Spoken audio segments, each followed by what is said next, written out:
ನಮಸ್ತೆ ವೀಕ್ಷಕರೇ, ಇದು ವಿಶ್ವಪಥ ಜನರ ಮಾಧ್ಯಮ. ನಾನು ಮಲ್ನಾಡ ಮೇಘು. ನಾವು ವಿಶ್ವಪಥ ಟಿವಿಯಿಂದ ಒಂದು ವಿಶೇಷವಾದ ಚರ್ಚೆಗೆ ಇವತ್ತು ಅತಿಥಿಗಳನ್ನು ಆಹ್ವಾನ ಮಾಡಿದ್ವಿ. ಈ ಕಾರ್ಯಕ್ರಮದ ಉದ್ದೇಶ ಏನು ಅಂತ ಹೇಳಿದ್ರೆ, ಜಿಲ್ಲಾ ಪಂಚಾಯತಿ ಮತ್ತು ತಾಲೂಕು ಪಂಚಾಯತಿಗೆ ಚುನಾವಣೆ ನಡೆದು ಇಂದಿಗೆ 3.5 ವರ್ಷ ಆಗಿದೆ. ಆದರೆ ಇಲ್ಲಿಯವರೆಗೆ ಆ ಚುನಾವಣೆ ಮಾಡುವಂಥ ಮನಸ್ಸುಗಳು ಸರ್ಕಾರಗಳು ಮಾಡ್ತಾ ಇಲ್ಲ. ಈ ನಿಟ್ಟಿನಲ್ಲಿ ವಿಶ್ವಪಥ ಟಿವಿ ಈ ವಿಷಯವನ್ನು ರಾಜ್ಯದ ಜನತೆ ಮಾತನಾಡಬೇಕು, ಜಿಲ್ಲಾ ಪಂಚಾಯತ್ ಮತ್ತು ತಾಲೂಕು ಪಂಚಾಯಿತಿಯ ಚುನಾವಣೆ ನಡಿಬೇಕು ಅಂತ ಹೇಳಿ ಈ ಚರ್ಚೆಗೆ ಅತಿಥಿಗಳನ್ನು ಆಹ್ವಾನಿಸಿದ್ದೀವಿ. ಮೊದಲಿಗೆ ನಾನು ಅತಿಥಿಗಳನ್ನು ಪರಿಚಯ ಮಾಡಿಕೊಡ್ತೀನಿ. ಮೊದಲ ಜಿಲ್ಲಾ ಪರಿಷತ್ನಲ್ಲಿ ವಿರೋಧ ಪಕ್ಷದ ನಾಯಕನಾಗಿ ಕೆಲಸ ಮಾಡಿದಂಥ KM ರಾಜೇಗೌಡರು ನಮ್ಮ ಜೊತೆ ಇದ್ದಾರೆ. ಅವರು ಜನತಾ ದಳದ ನಾಯಕರು ಕೂಡ ಆಗಿದ್ದಾರೆ. ಈ ಹಿಂದೆ ಚುನಾವಣೆ ಒಳಗಡೆ ಟಿಕೆಟಿನ ಆಕಾಂಕ್ಷಿ ಕೂಡ ಆಗಿದ್ರು. ಬಹಳ ಈ ಇಳಿಯ ವಯಸ್ಸಿನಲ್ಲೂ ಕೂಡ ಬಹಳ ಉತ್ಸಾಹಭರಿತರಾಗಿ ರಾಜಕಾರಣ ಮಾಡುವಂಥ ವ್ಯಕ್ತಿಗಳಾಗಿದ್ದಾರೆ. ಅವರಿಗೆ ನಾನು ವಿಶ್ವಪಥ ಟಿವಿಯ ಪರವಾಗಿ ಸ್ವಾಗತಿಸ್ತೇನೆ.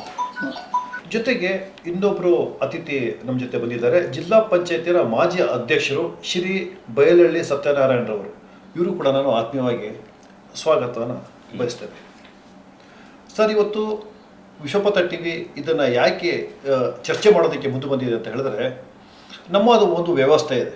ಆ ವ್ಯವಸ್ಥೆ ಒಳಗಡೆ ಅಧಿಕಾರ ವಿಕೇಂದ್ರೀಕರಣದಿಂದಲೇ ಈ ಪ್ರಜಾಪ್ರಭುತ್ವದ ತಳಹದಿಯನ್ನು ಗಟ್ಟಿಗೊಳಿಸ್ಬೋದು ಅಂತ ಹೇಳಿ ಈ ನಮ್ಮ ವ್ಯವಸ್ಥೆ ನಂಬುತ್ತೆ. ಅದರಲ್ಲೂ ಕೂಡ ಕರ್ನಾಟಕ ರಾಜ್ಯ ಇವತ್ತು ಏನಾದರೂ ಈ ದೇಶದಲ್ಲಿ ಒಂದು ಪ್ರಗತಿಯತ್ತ ಹೆಜ್ಜೆ ಹಾಕಿ ನಿಂತಿದೆ ಅಂತ ಹೇಳಿದ್ರೆ, ಅಧಿಕಾರ ವಿಕೇಂದ್ರೀಕರಣವನ್ನು ಎತ್ತಿ ಹಿಡಿದು ಗ್ರಾಮ ಪಂಚಾಯತಿ ಮಟ್ಟದಲ್ಲೂ ಕೂಡ ಜನಪ್ರತಿನಿಧಿಗಳಿಗೆ ಅಧಿಕಾರವನ್ನು ಕೊಟ್ಟಿದೆ. ಆದರೆ ಜನಪ್ರತಿನಿಧಿಗಳಿಗೆ ಅಧಿಕಾರ ಕೊಟ್ಟಿದೆ ಅಂತ ಹೇಳಿದ್ರೆ ಅಧಿಕಾರಿಗಳಿಂದ ಅಧಿಕಾರವನ್ನು ಕಿತ್ತುಕೊಂಡಿದೆ ಅಂತ ಅಲ್ಲ. ಆದರೆ ಒಂದು ಕಡೆ ಅಧಿಕಾರಿಗಳು ಕೂಡ ಇರಬೇಕು, ಒಂದು ಕಡೆ ಜನಪ್ರತಿನಿಧಿಗಳು ಕೂಡ ಇರಬೇಕು ಅನ್ನೋದು ನಮ್ಮ ರಾಜ್ಯದ ಒಂದು ವ್ಯವಸ್ಥೆ ಆಗಿದೆ. ಈ ಒಕ್ಕೂಟ ವ್ಯವಸ್ಥೆ ಒಳಗಡೆ ಈ ಕರ್ನಾಟಕ ಒಂದು ವಿಭಿನ್ನವಾದ ಒಂದು ವ್ಯವಸ್ಥೆಯನ್ನು ರೂಢಿಸ್ಕೊಂಡಿದೆ. ಆದರೆ ಇಲ್ಲಿ ಅಧಿಕಾರಿ ವರ್ಗ ಅಂದರೆ ಅದು ಕಾರ್ಯಾಂಗ ಆಗಿರ್ಬೋದು, ಒಂದು ಶಾಸಕಾಂಗ ಆಗಿರ್ಬೋದು, ಈ ಎರಡೂ ಕೂಡ ಜಿಲ್ಲಾ ಪಂಚಾಯತ್ ತಾಲೂಕು ಪಂಚಾಯತಿ ಚುನಾವಣೆ ನಡೆಸೋದಕ್ಕೆ ಮುಂದಾಗ್ತಾ ಇಲ್ಲ.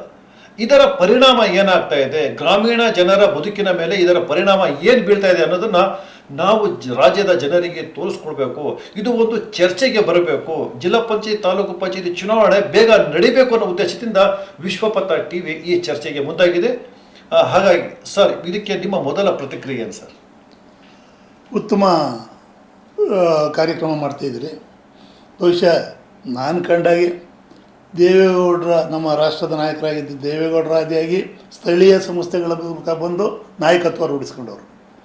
ನಾನು ತಾಲೂಕು ಪಂಚಾಯತಿಯಿಂದ ತಾಲೂಕು ಬೋರ್ಡ್ ಇದ್ದಾಗಿಂದನೂ ಕೆಲಸ ಮಾಡ್ಕೊಂಡ್ಬಂದ ಸ್ಥಳೀಯ ಸಂಸ್ಥೆಗಳಲ್ಲಿ ನಾಯಕತ್ವ ರೂಢಿಗೊಳ್ಳಬೇಕಾದ್ರೆ ಸ್ಥಳೀಯ ಸಂಸ್ಥೆಗಳ ಮೂಲಕ ಕೆಲಸ ಮಾಡೋದ್ರ ಮೂಲಕ ನಾಯಕರಾಗಿದ್ದಾರೆ ಹೊರತು ಹಲವಾರು ಜನ ಶಾಸಕರಾದರು, ಹಲವಾರು ಜನ ಮಂತ್ರಿಗಳಾದರು.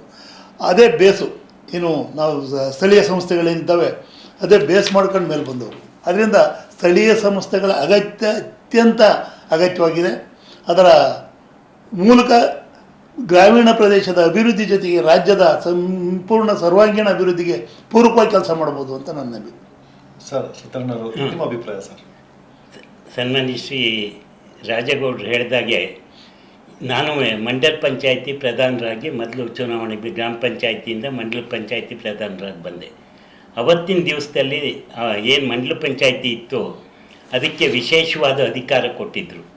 ಏನು ಗ್ರಾಮೀಣ ಪ್ರದೇಶದಲ್ಲಿ ಯಾರಿಗೆ ಅವಶ್ಯಕತೆ ಇದೆ ಅವರಿಗೆ ಸೈಟ್ ಕೊಡೋದು ಪ್ರತಿಯೊಂದೂ ಅವರಿಗೆಲ್ಲದ ಅಧಿಕಾರ ಕೊಟ್ಟಿದ್ದರು. ಅದ್ರ ಜೊತೆಯಲ್ಲಿ ನಮ್ಮ ನಾಯಕರಾದ ಸನ್ಮಾನ್ಯ ಶ್ರೀ ದೇವೇಗೌಡರು ಗ್ರಾಮೀಣ ಪ್ರದೇಶ ಜಿಲ್ಲಾ ಪಂಚಾಯತಿ ಇರ್ಬೋದು, ತಾಲೂಕು ಪಂಚಾಯತಿ ಇರ್ಬೋದು ಅಥವಾ ಗ್ರಾಮ ಪಂಚಾಯತಿ ಇರ್ಬೋದು, ಅದರಲ್ಲಿ ಯಾರು ಹಿಂದುಳಿದ ವರ್ಗಗಳಿರ್ಬೋದು ಅವರಿಗೆ ಒಂದು ಆದ್ಯತೆ ಕೊಟ್ಟು ಅವರು ಚುನಾವಣೆಯಲ್ಲಿ ಭಾಗವಹಿಸಿ ಗೆಲ್ಲೋದಕ್ಕೆ ಅವಕಾಶ ಇತ್ತು. ಯಾಕೆಂದರೆ ನಮ್ಮ ಈ ಯಾವ್ಯಾವ ಜಾಗದಲ್ಲಿ ಯಾವ್ಯಾವ ಸಮಾಜ ಇರುತ್ತೆ, ಬಲಿಷ್ಠ ಸಮಾಜಗಳು ಸಾಮಾನ್ಯ ಜನನ ಆಯ್ಕೆ ಆಗೋಕ್ಕೆ ಅವಕಾಶ ಇತ್ತಿಲ್ಲ. ಅದನ್ನು ಪ್ರಥಮ ಬಾರಿಗೆ ಅವರು ಅವಕಾಶ ಮಾಡಿಕೊಟ್ರು ಜಿಲ್ಲಾ ಪಂಚಾಯತಿನಲ್ಲಿ. ಆಗ ನಮ್ಮ ರಾಜಣ್ಣವರು ಅದರಲ್ಲಿ ವಿರೋಧ ಪಕ್ಷದ ನಾಯಕರಾಗಿದ್ದರು, ಅವ್ರಿಗೂ ಒಳ್ಳೆಯ ಅನುಭವ ಇತ್ತು.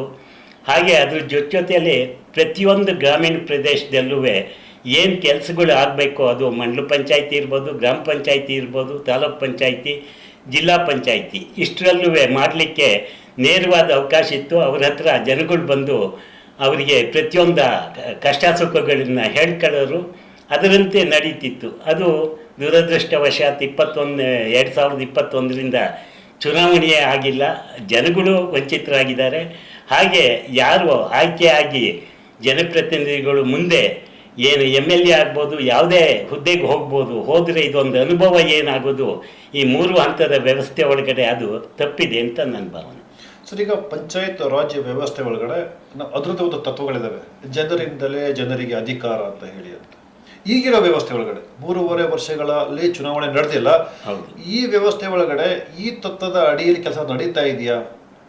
ಖಂಡಿತ ಇಲ್ಲ. ಯಾಕೆ ಅಂದರೆ ಗ್ರಾಮ ಸಭೆಯಲ್ಲಿ ಇದಾದ್ದು ತಾಲೂಕ್ ಪಂಚಾಯತಿಗೆ ಬರೋದು, ತಾಲೂಕ್ ಪಂಚಾಯತಿಯಿಂದ ಜಿಲ್ಲಾ ಪಂಚಾಯತಿಗೆ ಬರ್ತಕ್ಕಂಥ ವ್ಯವಸ್ಥೆ ಇತ್ತು.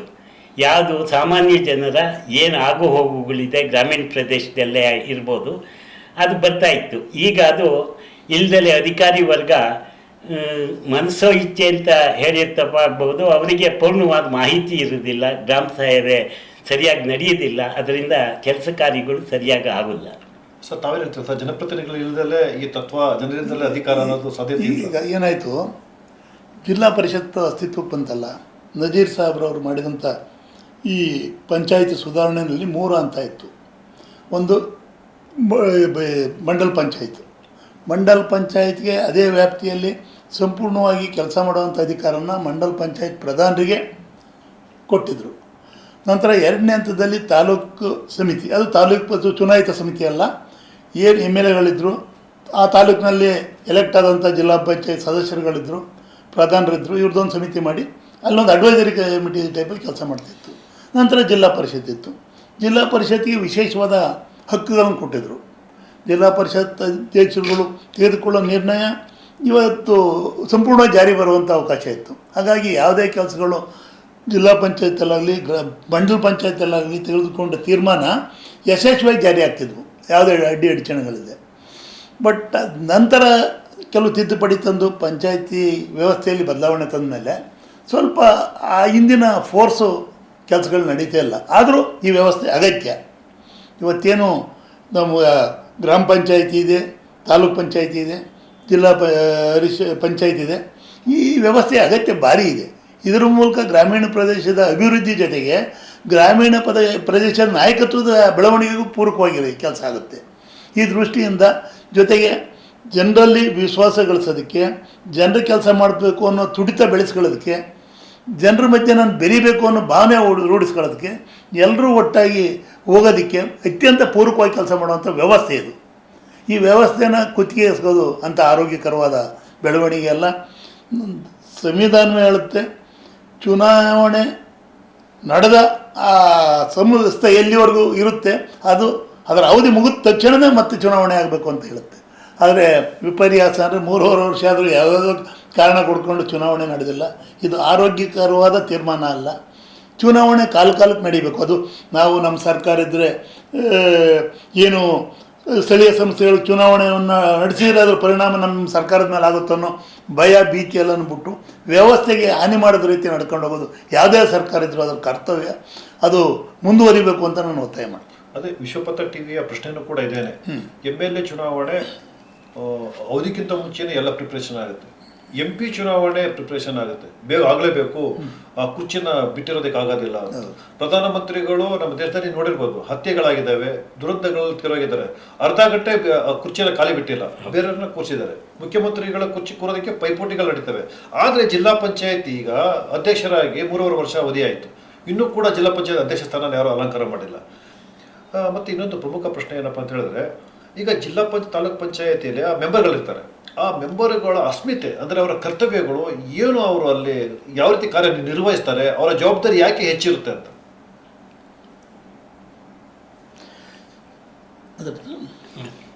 ಇದರಲ್ಲಿ ರಾಜಕೀಯ ಹಸ್ತಾಂತರ ಹೆಚ್ಚಿಗೆ ಆಗ್ತಾಯಿದೆ. ಏನು ಮೇಲ್ಮಟ್ಟದಲ್ಲಿ ಶಾಸಕರು ಇರ್ಬೋದು, ಮಂತ್ರಿಗಳಿರ್ಬೋದು, ರಾಜಕಾರಣನ ಬಳಸೋದ್ರ ಮೂಲಕ ವ್ಯವಸ್ಥಿತವಾಗಿ ಆರೋಗ್ಯಕರವಾಗಿ ಸ್ಥಳೀಯ ಸಂಸ್ಥೆಗಳು ಕೆಲಸ ಮಾಡೋಕ್ಕಾಗ್ತಾಯಿಲ್ಲ. ಅದರಿಂದ ಕೆಲವು ನ್ಯೂನತೆಗಳು ಪ್ರಾರಂಭ ಆಗಿದ್ದಾವೆ. ಇದನ್ನು ಹೊರತಾಗಿ ಈ ಸಂಸ್ಥೆಯಿಂದ ಗ್ರಾಮೀಣ ಅಭಿವೃದ್ಧಿಯನ್ನು ಗುರಿಯಲ್ಲಿ ಇಟ್ಕೊಂಡು ಕೆಲಸ ಮಾಡ್ತೀನಿ ಅಂತ ಹೊರಟ್ರೆ ಇದಕ್ಕಿಂತ ಉತ್ತಮವಾದ ವ್ಯವಸ್ಥೆ ಬೇರೆ ಅಲ್ಲ. ಇದು ರಾಜಕಾರಣದಿಂದ ಹೊರಗಿಡಬೇಕಾಗುತ್ತೆ. ಇದನ್ನು ಅತಿಯಾದ ರಾಜಕೀಯ ಲೇಪನ ಆಗಬಾರ್ದು. ನಾನು ಇನ್ನೊಂದು ಹೆಜ್ಜೆ ಮುಂದೆ ಹೋಗಿ ಹೇಳಬೇಕು ಅಂದರೆ, ಈ ಗ್ರಾಮ ಪಂಚಾಯತಿ ಮಟ್ಟದಲ್ಲಿ ಇವನ್ ಜಿಲ್ಲಾ ಪಂಚಾಯತ್ ಮಟ್ಟದಲ್ಲೂ ಪಕ್ಷ ರಾಜಕಾರಣ ಮಾಡೋದು ಬಿಟ್ಟು ಪಕ್ಷೇತರವಾಗಿ ಯಾರಿಗೆ ಅರ್ಹತೆ ಇದೆ ಅವ್ನಿಗೆ ಆಯ್ಕೆ ಆಗೋ ರೀತಿ ವ್ಯವಸ್ಥೆ ಮಾಡಿದ್ರೆ ಭಾರಿ ಆರೋಗ್ಯಕರವಾದ ಬೆಳವಣಿಗೆ ಆಗುತ್ತೆ ಅಂತ ನನ್ನ ಅಭಿಪ್ರಾಯ. ಬಟ್ ಈ ವ್ಯವಸ್ಥೆ ಇರಲೇಬೇಕು. ವ್ಯವಸ್ಥೆನ ಯಾವುದೇ ಕಾರಣಕ್ಕೂ ಒಂದು ದಿವಸ ತಡಿಬಾರ್ದು. ಈ ಹಳೆಯ ಸಮಿತಿ ಅವಧಿ ಮುಗಿದ ಮಾರನೇ ದಿವಸನೇ ಹೊಸ ಸಮಿತಿ ಅಸ್ತಿತ್ವಕ್ಕೆ ಬರೋ ರೀತಿ ಇರಬೇಕು. ಯಾವುದೇ ಕಾನೂನು ಇನ್ನೊಂದು ಬಳಸ್ಕೊಂಡು ಇದಕ್ಕೆ ಪೋಸ್ಟ್ಪೋನ್ ಮಾಡ್ಕೊಂಡು ಹೋಗೋ ವ್ಯವಸ್ಥೆ ಆಗಬಾರ್ದು. ಆ ದೃಷ್ಟಿನಲ್ಲಿ ಪಕ್ಷಾತೀತವಾಗಿ ವ್ಯವಸ್ಥೆ ನಡೆಯೋದೇ ಆದರೆ ನಿಜವಾಗ್ಲೂ ಒಳ್ಳೆ ರಿಸಲ್ಟ್ ಸಿಗುತ್ತೆ ಸಮಾಜಕ್ಕೆ. ಸೊ ತಾವೇನು ಹೇಳ್ತೀರಿ, ಈಗ ತಾಲೂಕ್ ಪಂಚಾಯತಿಯಲ್ಲಿ ಒಬ್ಬ ಮೆಂಬರ್ ಆಗಿರ್ತಾರಲ್ಲ, ಜಿಲ್ಲಾ ಪಂಚಾಯತ್ ಮೆಂಬರ್ ಆಗಿರ್ತಾರೆ, ZP member, taluk panchayat member ಆಗಿರ್ತಾರೆ, ಯಾಕೆ ಜಿಲ್ಲಾ ಪಂಚಾಯತಿಯ ಅಧ್ಯಕ್ಷರಾಗಿರ್ತಾರೆ, ತಾಲೂಕ್ ಪಂಚಾಯತ್ ಅಧ್ಯಕ್ಷರಾಗಿರ್ತಾರೆ. ಈಗ ಜಿಲ್ಲಾ ಪಂಚಾಯತಿ ಅಧ್ಯಕ್ಷರು ಅಂದ್ರೆ ಒಂದು ನಮ್ಮಗಳು ಹೇಳಬೇಕಂದ್ರೆ ಜಿಲ್ಲಾ ಮಂತ್ರಿ ತರಾನೇ ಇರ್ತಾರೆ, ಕ್ಯಾಬಿನೆಟ್ ದರ್ಜೆ ಅವ್ರಿಗೆ ಸ್ಥಾನಮಾನ ಸರ್ಕಾರ ಕೊಟ್ಟಿರುತ್ತೆ.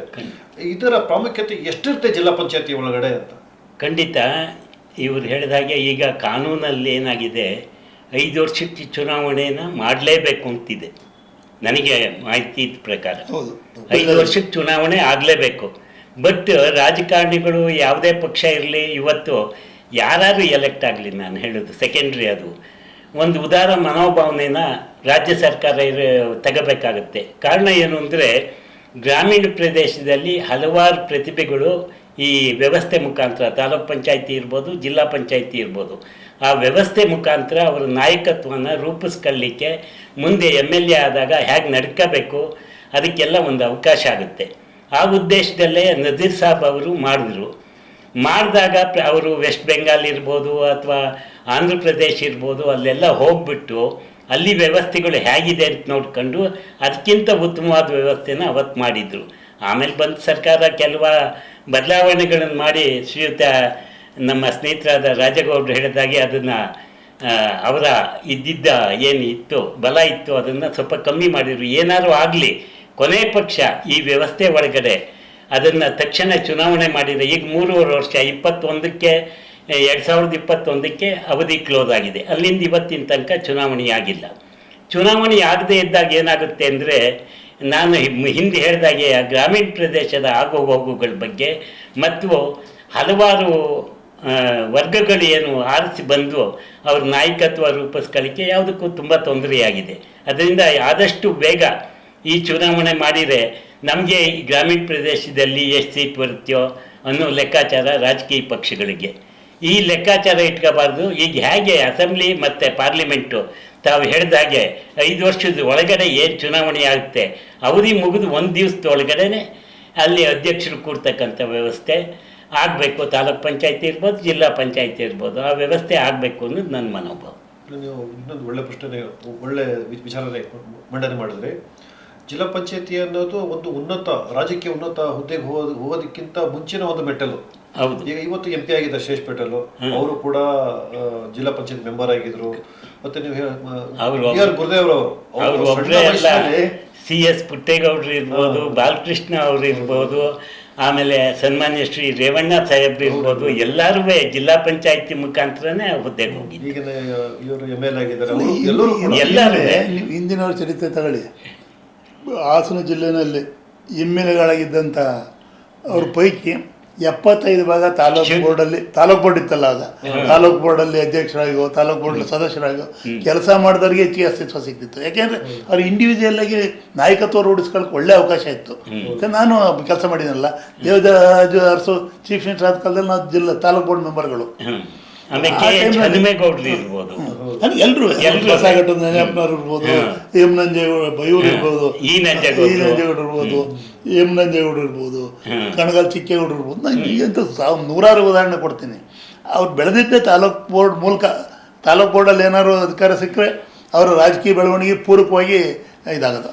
ಆವಾಗ ಪಕ್ಷ ರಾಜಕಾರಣಕ್ಕಿಂತ ಹೆಚ್ಚಾಗಿ ವ್ಯಕ್ತಿ ರಾಜಕಾರಣ ನಡೀತಿತ್ತು. ಅವ್ರು ಕೆಲಸದ ಮೇಲೆ ಜನ ಗುರುತಿಸ್ತಿದ್ರು, ಮಾಡೋ ಅಭಿವೃದ್ಧಿ ಮೇಲೆ ಕೆಲಸ ಆಗ್ತಿತ್ತು. ಅವರು ಬದ್ಧತೆ ಇಟ್ಕೊಂಡು ಏನಾದ್ರು ಮಾಡಿ ನಾನು ಮೇಲೆ ಬರಬೇಕು, ಜನರ ವಿಶ್ವಾಸ ಗಳಿಸ್ಬೇಕು ಅಂತ ಕೆಲಸ ಕಾರ್ಯಗಳು ಮಾಡೋರು. ಆಮೇಲೆ ಈಗೇನಿಲ್ಲ, ಕೆಲಸ ಕಾರ್ಯಗಳ ಪ್ರಶ್ನೆನೇ ಉದ್ಭವ ಆಗ್ತಾ ಇಲ್ಲ. ಅದ್ರ ಜೊತೆಗೆ ತಳಮಟ್ಟದಿಂದ ಆಯ್ಕೆ ಆದಾಗ ಅವರಲ್ಲಿ ಸ್ವಲ್ಪ ಎಥಿಕ್ಸ್ ಉಳಿದಿರುತ್ತೆ. ಇದು ಮೂಲಕ ಎಥಿಕ್ಸ್ ಹೊರಟೋಗಿರುತ್ತೆ. ಸ್ಥಳೀಯ ಸಂಸ್ಥೆಗಳಲ್ಲಿ ರಾಜಕಾರಣ ಪ್ರವೇಶ ಮಾಡಿದಾಗಿಂದ ಅವನತಿ ಪ್ರಾರಂಭ ಆಯಿತು. ನೀವು ಸ್ಥಳೀಯ ಸಂಸ್ಥೆಯನ್ನು ಮುಕ್ತವಾಗಿ ರಾಜಕೀಯದಿಂದ ಹೊರಗಿಡಿ, ಏನೋ ಆಯ್ತು. ನೀವು ಯಾವುದೇ ಊರು ತಗೊಳ್ಳಿ, ಈಗ 3 ಭಾಗ ಆಗಿದೆ. ಆವಾಗ ಊರೆಲ್ಲ ಸೇರಿ ಒಬ್ರಿಗೆ ಹೇಳೋರು, ನೀವು ಹೋಗಿ ಅವನ್ನ ಆಯ್ಕೆ ಮಾಡಿದ್ದೀವಿ, ನಾವು ನಮ್ಮೂರ ಪರವಾಗಿ ಅವ್ರನ್ನ ನಿಲ್ಲಿಸ್ತಾ ಇದ್ದೀವಿ, ಇದು ಮಾಡ್ಕೊಳ್ಳಿ ಅಂತ. ಈಗ ಆ ವಾತಾವರಣ ಅವ್ರು ಮಾಡೋದು ಅವ್ನು BJP ಆದ, ನಾವು ಕಾಂಗ್ರೆಸ್ನವ್ರು ಇವ್ರು ನಿಲ್ಲಿಸ್ತೀವಿ ಅಂತ ಇನ್ನೊಬ್ರು. ಹೀಗಾಗಿ ಊರನ್ನ ಈ ವ್ಯವಸ್ಥೆ ಬಂದಮೇಲೆ, ರಾಜಕೀಯ ಪ್ರವೇಶ ಆದಮೇಲೆ ಯಾವ ಮುಕ್ತವಾಗಿ ಊರು ಒಗ್ಗಟ್ಟ ಉಳಿಯೋಕ್ಕೆ ಸಾಧ್ಯವಾಗಿಲ್ಲ. ನಾವೇ ಹೊಡೆದಿದ್ದೀವಿ ರಾಜಕಾರಣಗಳು. ಈ ರಾಜಕೀಯ ನಮ್ಮ ತೆವಲಿಗಾಗಿ ಊರುಗಳೆಲ್ಲ ಭಾಗ ಮಾಡಿಟ್ಟಿದ್ದೀವಿ. ಯಾವ ಊರು ಮುಕ್ತವಾಗಿ ಒಗ್ಗಟ್ಟಾಗಿ ಉಳಿದಲ್ಲೇ ಹೋಗಿ. ಮತ್ತು ಇನ್ನೊಂದು ಏನಪ್ಪ ಅಂದರೆ, ಈ ಜಿಲ್ಲಾ ಪಂಚಾಯತಿ ತಾಲೂಕ್ ಪಂಚಾಯತ್ ನಾವು ರಾಜಕಾರಣ ಕೇಳಬೇಕು ಅಂತ ಹೇಳಿದ್ರೆ ಒಂಥರ ಯೂನಿವರ್ಸಿಟಿ ಥರನೇ ಇದು. ಅವರು ರಾಜಕಾರಣ ಕಲಿಯೋದಕ್ಕೆ, ಅವರು ಮಾತನಾಡೋದಕ್ಕೆ, ವ್ಯವಸ್ಥೆನ ತಿಳ್ಕೊಳ್ಳೋದಕ್ಕೆ ಅದೊಂದು ತುಂಬ ಚೆನ್ನಾಗಿ ಒಂದು ವ್ಯವಸ್ಥೆ ಇತ್ತು. ಸರ್, ಈಗ ಸರ್ಕಾರ ನಿಯೋಜನೆ ಮಾಡಿದೆ. ಈಗ ನಮಗೆ ಜಿಲ್ಲಾ ಪಂಚಾಯತಿ ಇದೆ. ಜಿಲ್ಲಾ ಪಂಚಾಯತಿ ಕಾರ್ಯನಿರ್ವಹಣಾಧಿಕಾರಿಗಳು ಅವರೇ ಒಂದು ನಿರ್ವಹಣೆ ಮಾಡ್ಕೊಂಡಿರ್ತಾರೆ. ತಾಲೂಕು ಮಟ್ಟದಲ್ಲಿ, ಗ್ರಾಮ ಮಟ್ಟದಲ್ಲಿ ಯಾವ ರೀತಿ ಕೆಲಸ ಮಾಡಬೇಕು ಅಂತ.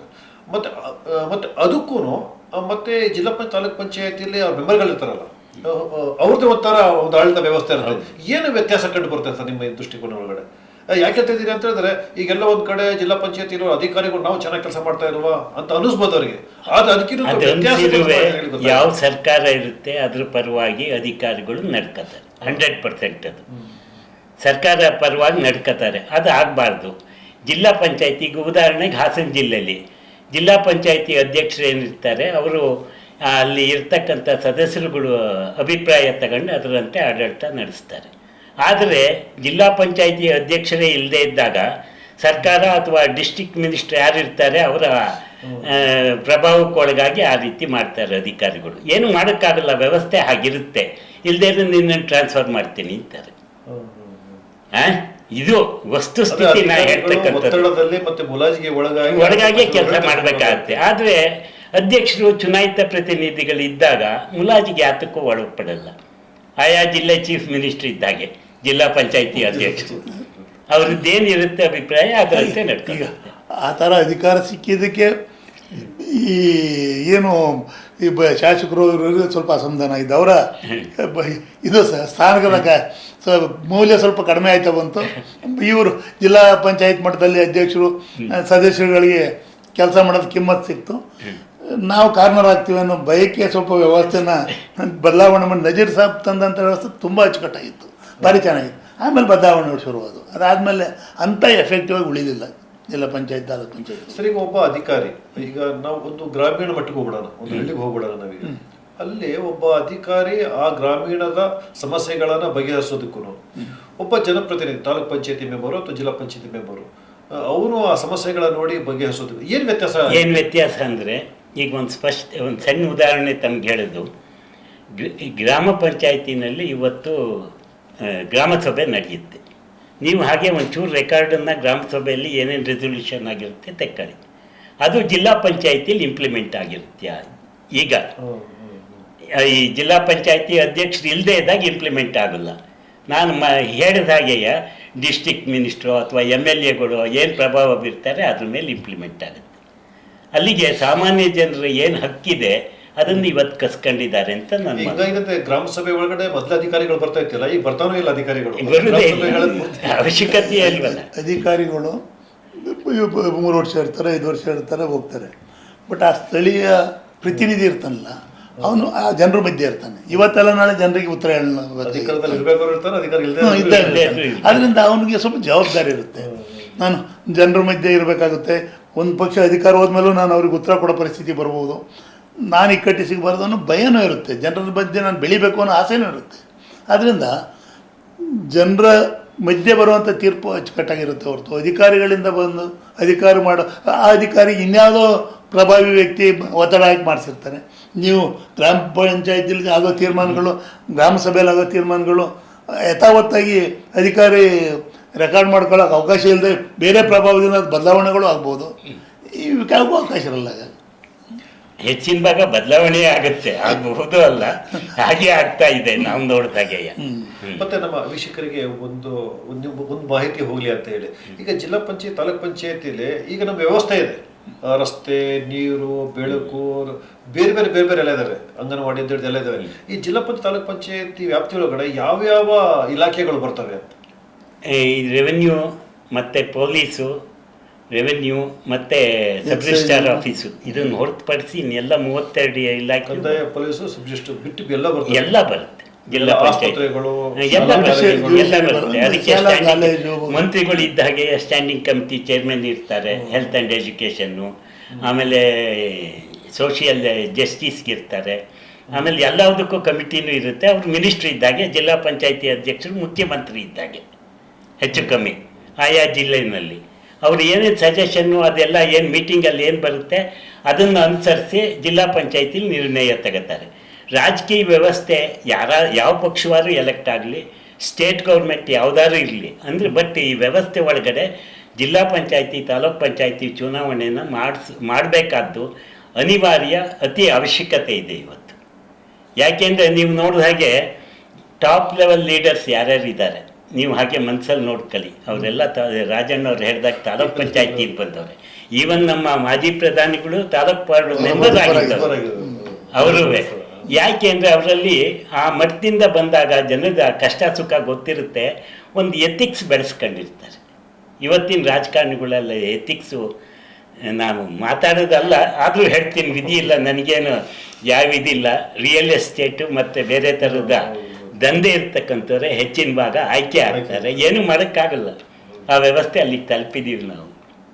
ಸರ್, ಈಗ ಇದೊಂದು ಮುಖ್ಯವಾದ ಪ್ರಶ್ನೆ ಏನಪ್ಪ ಅಂತ ಹೇಳಿದ್ರೆ, ಈಗ ಇಲ್ಲ ತಾಲೂಕ್ ಪಂಚಾಯತಿ ಇಲ್ದಿರೋದ್ರಿಂದ ಯಾವ ಯಾವ ಸಮಸ್ಯೆಗಳ ಮೇಲೆ ಹೆಚ್ಚು ಪರಿಣಾಮ ಬೀಳ್ತಾ ಇದೆ ಅಂತ ಗ್ರಾಮೀಣ ಜನರ ಮೇಲೆ ಹೇಳ್ದಂಗೆ ಪೊಲೀಸು, ಕಂದಾಯ ಅದು ಬಿಟ್ಟು ಹೊರತುಪಡಿಸಿದ್ರೆ ಇತರೆ ಯಾವ ಮೂಲಭೂತ ಸಮಸ್ಯೆಗಳ ಮೇಲೆ ತುಂಬಾ ಗಂಭೀರ ಪರಿಣಾಮ ಬೀಳ್ತಾ ಇದೆ ಅಂತ? ಕೊನೆ ಪಕ್ಷ ಎಲ್ಲ ಇಲಾಖೆಗಳಲ್ಲೂ ಜನಗಳು ಏನು ಅಲ್ಲಿ ಅಭಿಪ್ರಾಯ ವ್ಯಕ್ತಪಡಿಸೋರು ಗ್ರಾಮೀಣ ಪ್ರದೇಶದಲ್ಲಿ ಅದ್ರ ಬಗ್ಗೆ ಸ್ಪಂದಿಸ್ತಕ್ಕಂಥ ಮನೋಭಾವನೆ ಆಯಾ ಜಿಲ್ಲಾ ಪಂಚಾಯತಿ ಮೆಂಬರು ಅಥವಾ ಸಾಮಾನ್ಯ ಸಭೆ ಇರ್ಬೋದು, ಅಲ್ಲಿ ಅಧ್ಯಕ್ಷರಿಗೆ ಹೇಳಿ ಒಂದು ನಿರ್ಣಯ ತಗೊಳ್ಳೋರು. ಅವರಿಗೆ ಸುಲಭವಾಗಿ ಒಂದು ಅವರ ಏನು ಪ್ರಾಬ್ಲಮ್ಸ್ ಇದೆ ಅದು ಸಾಲ್ವ್ ಆಗೋದು. ಇವತ್ತು ಅದಕ್ಕೆ ಅವಕಾಶ ಆಗಿಲ್ಲ. ಈ ಸಮಸ್ಯೆಗಳನ್ನ ನಮ್ಮ ಪ್ರತಿನಿಧಿಗಳ ಹತ್ರ ಹೋಗಿ ಹೇಳ್ಕೊಳ್ತಿದ್ವು. ನಮಗೆ ರಸ್ತೆ ಸರಿ ಇಲ್ಲ, ನಮಗೆ ಕುಡಿಯೋ ನೀರಿನ ವ್ಯವಸ್ಥೆ ಐತೆ ಇಲ್ಲ, ಒಂದು ವಾರದಿಂದ ನೀರು ಬರ್ತಾ ಇಲ್ಲ, ಸ್ಕೂಲಲ್ಲಿ ಹೆಂಚುಗಳೆಲ್ಲ ಉದುರೋಗಿದ್ದಾವೆ, ಮಳೆ ಸುರಿತಾ ಇದೆ, ಎಷ್ಟು ಬಂದು ಪಾಠ ಮಾಡ್ತಾ ಇಲ್ಲ ಸರಿ. ಈ ಸಮಸ್ಯೆಗಳನ್ನ ನಮ್ಮ ಪ್ರತಿನಿಧಿ ಇದ್ದಾಗ ಅವನ ಹತ್ರ ಹೇಳ್ಕೊಳ್ತಿದ್ವು. ಅವರು ಸಂಬಂಧಪಟ್ಟರೆ ತಲುಪಿಸಿ ಆ ಕೆಲಸ ಆಗೋವ್ರಿಗೂ ಬೆನ್ಬಿದ್ದು ಕೆಲಸ ಮಾಡಿಸ್ತಿದ್ರು. ಜನರು ವಿಶ್ವಾಸ ಗಳಿಸ್ಬೇಕು ಅನ್ನೋರು. ಕೆಲವು ಸೋಮಾರಿಗಳು ಇರ್ಬೋದು, ನಾನೆಲ್ಲ ಒಂದೇ ಥರ ಮಾಡ್ತಿದ್ದಿಲ್ಲ, ಅದೆಲ್ಲ ಬೆನ್ಬಿದ್ದು ಕೆಲಸ ಮಾಡಿಸಿ ಜನರ ವಿಶ್ವಾಸ ಗಳಿಸೋಕ್ಕೆ ಪ್ರಯತ್ನ ಪಡೋರು. ಹಾಗಾಗಿ ಅವ್ರ ನಾಯಕತ್ವ ಬೆಳವಣಿಗೆಗೆ ಪೂರಕ ಆಗೋದು. ಈಗ ಆ ವ್ಯವಸ್ಥೆ ಇಲ್ಲ, ಯಾರು ಕೇಳೋರಿಲ್ಲ, ಹೇಳೋರಿಲ್ಲ.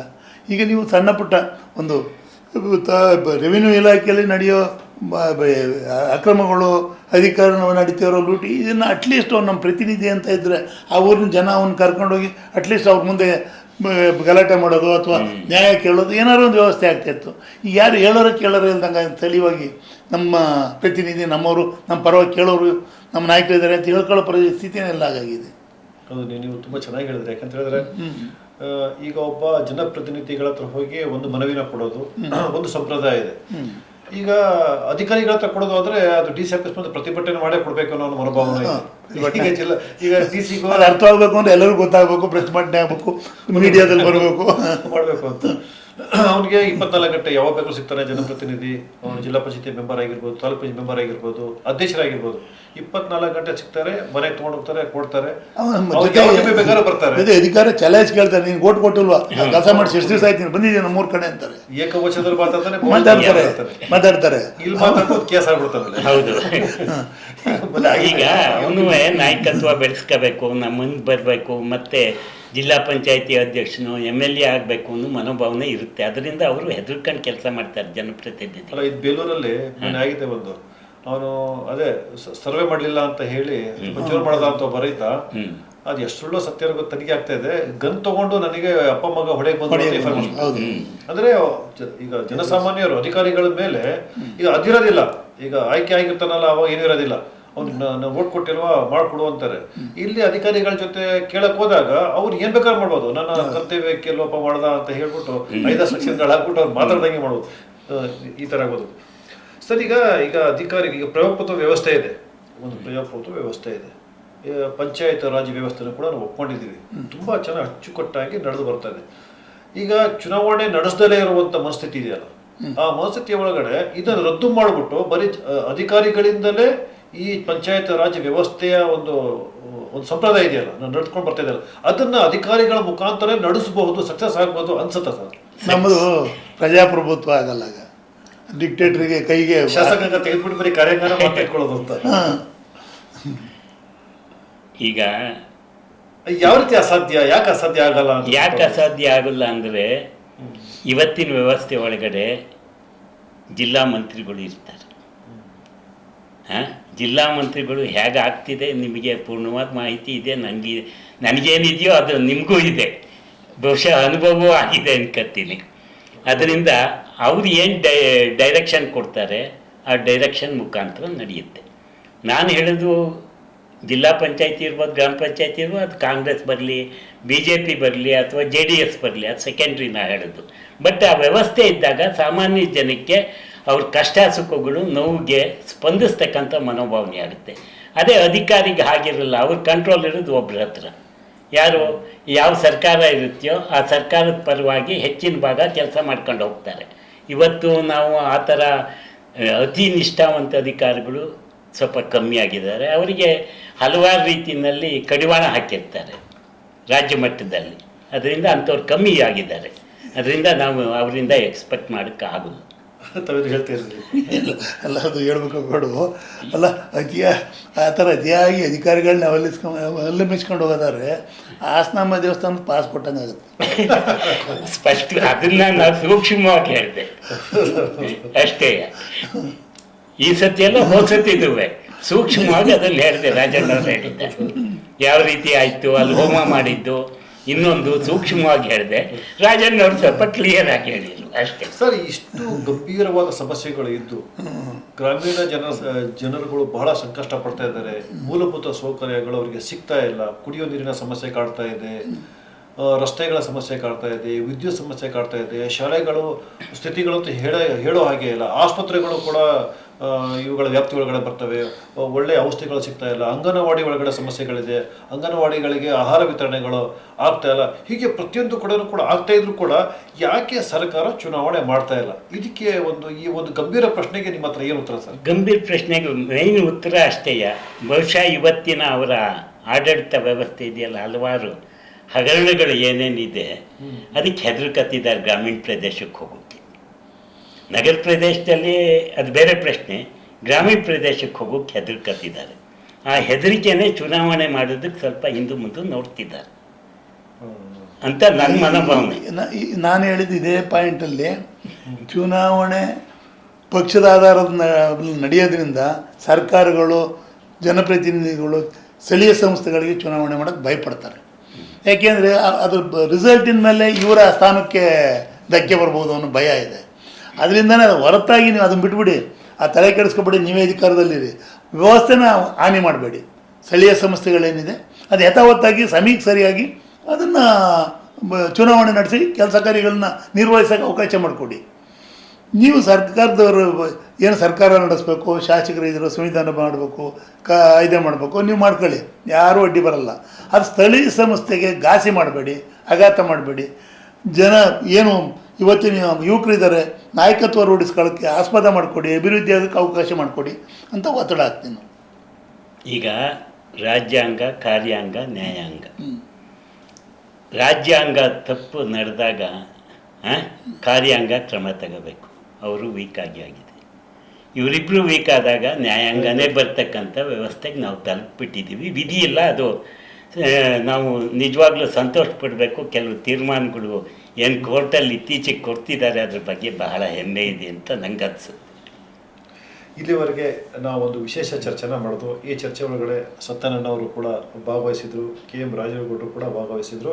ಮುಂದಿನ ಕೂಡ ಈ ಚರ್ಚೆಗೆ ತಾವೆಲ್ಲ ಭಾಗವಹಿಸ್ತೀರಿ ಅಂತ ಹೇಳಿ, ಮತ್ತು ಇದು ಮೊದಲ ಭಾಗವಾಗಿತ್ತು. ಮುಂದುವರೆದ ಭಾಗ ಈಗ ನಮ್ಮ ಸತ್ಯನಾರಾಯಣ ಗುರು ಅವರು ಹೇಳಿದ್ದಾರೆ, ಇದಕ್ಕೆ ನ್ಯಾಯಾಂಗ ಪ್ರವೇಶ ಆಗಬೇಕು ಆಗಿದೆ ಅಂತ. ನಿಜವಾಗ್ಲೂ ಕೂಡ ನ್ಯಾಯಾಂಗ ಪ್ರವೇಶ ಆಗಿದೆ. ಈ ವರ್ಷದ 2024 ಆಗಸ್ಟ್ 13ಕ್ಕೆ ಹೈಕೋರ್ಟ್ ಏನು ಮಾಡುತ್ತೆ, ಸರ್ಕಾರಕ್ಕೆ ಕೇಳುತ್ತೆ, ಯಾಕೆ ನೀವು ಚುನಾವಣೆ ಮಾಡ್ತಾ ಇಲ್ಲ ಅಂತ ಹೇಳಿ. ಆಮೇಲೆ ಒಂದು ಆರ್ಡರ್ ಕೂಡ ಮಾಡುತ್ತೆ, ನೀವು 4 ವಾರಗಳ ಒಳಗಡೆ ನೀವು ಚುನಾವಣೆಯನ್ನು ನಡೆಸೋದಕ್ಕೆ ತಯಾರಿ ಮಾಡಬೇಕು, ಚುನಾವಣೆ ಆಯೋಗಕ್ಕೆ ವಹಿಸಬೇಕು ಅಂತ ಹೇಳುತ್ತೆ. ಆದರೆ ಈ ಸರ್ಕಾರ ಅದನ್ನ ಮಾಡೋದಿಲ್ಲ. ಹಿಂದಿನ ಸರ್ಕಾರಗಳು ಕೂಡ ಮಾಡದೆ ಇರೋ ದಾರಿ ಒಳಗಡೆ ಈ ಸರ್ಕಾರವನ್ನು ಕೂಡ ಹೋಗುತ್ತೆ. ಆವಾಗ ನ್ಯಾಯಾಂಗ ನಿಂದನೆ ಕೇಸನ್ನ ಸರ್ಕಾರದ ಮೇಲೆ ದಾಖಲು ಮಾಡ್ತಾರೆ. ಇವರು ಹಾಸನದ ಒಬ್ಬ ಯೋಗೇಶ್ ಅಂತವರಿದ್ದಾರೆ, ಅವರು ಸೇರಿದಂತೆ ಕೆಲವರು ಅವ್ರ ಮೇಲೆ ಕೇಸ್ ದಾಖಲೆ ಮಾಡ್ತಾರೆ. ಮತ್ತು ಸೆಪ್ಟೆಂಬರ್ 5ನೇ ತಾರೀಕಿಗೆ ಕೇಸು ನಡೆದಿದೆ, ಆದರೆ ಅದರ ವಿವರಗಳು ನಮಗೆ ಲಭ್ಯವಿಲ್ಲ. ನಾವು ಮುಂದಿನ ಭಾಗದಲ್ಲಿ ಕೋರ್ಟ್ ಏನು ಹೇಳ್ತು, ಯಾಕೆ ಈ ಚುನಾವಣೆ ನಡೆಸೋದಕ್ಕೆ ಈ ಸರ್ಕಾರ ಹಿಂದೇಟು ಹಾಕ್ತಾ ಇದೆ, ಮತ್ತೆ ಅದು ಕೊಡ್ತಾ ಇರೋ ಕಾರಣಗಳೇನು, ಆ ಕಾರಣಗಳು ಸಮರ್ಪಕವಾಗಿವೆ, ಇಂತಹ ದೊಡ್ಡ ನ್ಯಾಯಾಂಗಕ್ಕೆ ನಿಂದನೆ ಮಾಡುವಂಥ ಕೇಸ್ ಹಾಕೋದ್ರೂ ಕೂಡ ನಮ್ಮ ರಾಜ್ಯ ಸರ್ಕಾರ ಚುನಾವಣೆಯನ್ನು ನಡೆಸ್ತಾ ಇಲ್ಲ ಅಂತ ಹೇಳಿದ್ರೆ ಅದಕ್ಕೆ ಬಲವಾದ ಕಾರಣಗಳು ಏನು ಅನ್ನೋದ್ರ ಬಗ್ಗೆ ಇನ್ನಷ್ಟು ಅತಿಥಿಗಳ ಜೊತೆ ಇದಕ್ಕೆ ಸಂಬಂಧಪಟ್ಟಂತೆ ನಮ್ಮ ಪ್ರಧಾನ ಸಂಪಾದಕರಾದಂಥ ಆರ್ ಪಿ ವೆಂಕಟೇಶ್ ಮೂರ್ತಿ ಅವರು ಕೂಡ ಮುಂದಿನ ಚರ್ಚೆ ಒಳಗಡೆ ಇರ್ತಾರೆ, ಅವರ ಕಾರ್ಯಕ್ರಮ ನಡೆಸ್ಕೊಡ್ತಾರೆ. ತಾವೆಲ್ಲರೂ ಕೂಡ ಈ ಕಾರ್ಯಕ್ರಮವನ್ನು ನೋಡಿ, ಈ ಕಾರ್ಯಕ್ರಮ ನಿಮಗೆ ತುಂಬ ಚೆನ್ನಾಗಿ ಕಂಡ್ರೆ ಇದನ್ನು ಶೇರ್ ಮಾಡಿ, ಲೈಕ್ ಮಾಡಿ, ನಿಮ್ಮ ಆತ್ಮೀಯ ಸ್ನೇಹಿತರಿಗೆ ಅವರಿಗೆಲ್ಲರೂ ಕೂಡ ಫಾರ್ವರ್ಡ್ ಮಾಡಿ ಅಂತ ಕೇಳ್ತಾ ಈ ಕಾರ್ಯಕ್ರಮಕ್ಕೆ ಬಂದಂಥ ಅತಿಥಿಗಳಿಗೆ ವಂದಿಸ್ತಾ ಈ ಕಾರ್ಯಕ್ರಮಕ್ಕೆ ಒಂದು ವಿರಾಮನ ಕೊಡ್ತೀವಿ. ನಮಸ್ಕಾರ. ನಮಸ್ತೆ. ಕರೆದು ಈ ಸ್ಥಳೀಯ ಸಂಸ್ಥೆಗಳ ಚುನಾವಣೆ ಬಗ್ಗೆ ಪ್ರಸ್ತಾಪ ಮಾಡಿದ್ದಕ್ಕೆ ಈ ನಮ್ಮ ನೂತನವಾಗಿ ಪ್ರಾರಂಭವಾಗಿರುವ ಸುದ್ದಿ ಮಾಧ್ಯಮ ಏನಿದೆ, ದೃಶ್ಯ ಮಾಧ್ಯಮ, ಈ ದೃಶ್ಯ ಮಾಧ್ಯಮಕ್ಕೆ ಅತ್ಯಂತ ಆಭಾರಿಯಾಗಿದ್ದೀವಿ. ನಾನು ಅಷ್ಟೇ. ಏನು ಇವತ್ತು ಒಂದು ಚರ್ಚೆಗೆ ಅವಕಾಶ ಮಾಡಿಕೊಟ್ಟಿದ್ದೀರಿ, ಬಹುಶಃ ಇದು ದೊಡ್ಡ ಬೆಳವಣಿಗೆ ಅಂತ ನಾನು ಭಾವಿಸಿದ್ದೀನಿ. ಆದ್ದರಿಂದ ಏನು ಈ ಸುದ್ದಿ ಮಾಧ್ಯಮ ನೀವು ಅವಕಾಶ ಮಾಡಿಕೊಟ್ಟಿದ್ದೀರಿ, ಇದನ್ನು ಮುಂದುವರಿಸಿ ಸಾಮಾನ್ಯ ಜನಗಳು, ಮಾಜಿ ಜಿಲ್ಲಾ ಪಂಚಾಯತಿ ಸದಸ್ಯರುಗಳಿರ್ಬೋದು, ಸಾಮಾನ್ಯ ಜನ ಇರ್ಬೋದು, ಅವ್ರ ಕುಂದುಕೊರತೆನೂ ತಾವು ಹೇಳ್ದಾಗೆ ಮುಂದಿನ ಸತಿ ಭಾಗವಹಿಸೋಕ್ಕೆ ಅವ್ರಿಗೆ ಅವಕಾಶ ಮಾಡಿಕೊಟ್ಟು ಇದು ಒಂದು ನಾಯಕತ್ವ ರೂಪಿಸ್ಕೊಳ್ಳಿಕ್ಕೆ ಅವಕಾಶ ಮಾಡಿಕೊಡಿ ಅಂತ ತಮ್ಮ ಸುದ್ದಿ ಮಾಧ್ಯಮ ಅತ್ಯುನ್ನತವಾಗಿ ಬೆಳೀಲಿ ಅಂತ ನಾನು ಆಶಿಸುತ್ತಾ ನನ್ನ 2 ಮಾತನ್ನ ಮುಗಿಸ್ತೀನಿ.